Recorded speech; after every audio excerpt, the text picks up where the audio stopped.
Nehemiah chapter 2.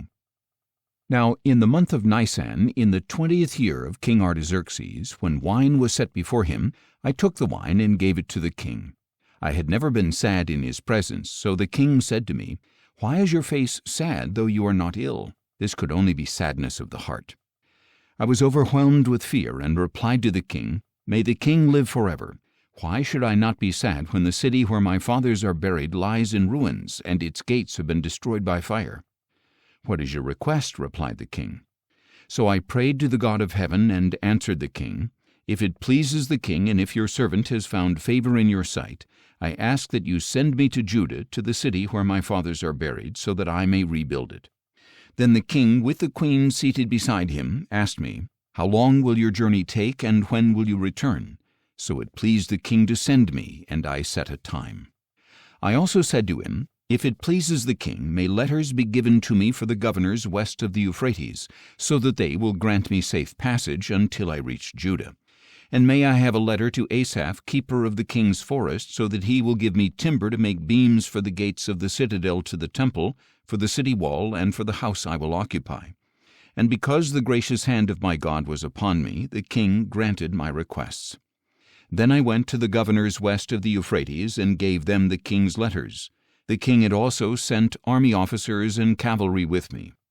But when Sanballat the Horonite and Tobiah the Ammonite official heard about this, they were deeply disturbed that someone had come to seek the well-being of the Israelites.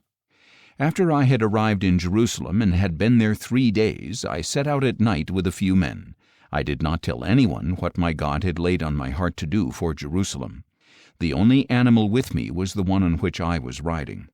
So I went out at night through the valley gate toward the well of the serpent and the dung gate, and I inspected the walls of Jerusalem that had been broken down and the gates that had been destroyed by fire.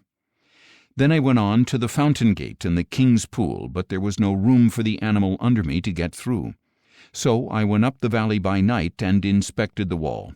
Then I headed back and re-entered through the valley gate. The officials did not know where I had gone or what I was doing, for I had not yet told the Jews or priests or nobles or officials or any other workers. Then I said to them, "You see the trouble we are in. Jerusalem lies in ruins, and its gates have been burned down. Come, let us rebuild the wall of Jerusalem so that we will no longer be a disgrace." I also told them about the gracious hand of my God upon me and what the king had said to me. "Let us start rebuilding," they replied, and they set their hands to this good work. But when Sanballat the Horonite, Tobiah the Ammonite official, and Geshem the Arab heard about this, they mocked us and ridiculed us, saying, "What is this you are doing? Are you rebelling against the king?" So I answered them and said, "The God of heaven is the one who will grant us success. We, his servants, will start rebuilding, but you have no portion, right, or claim in Jerusalem."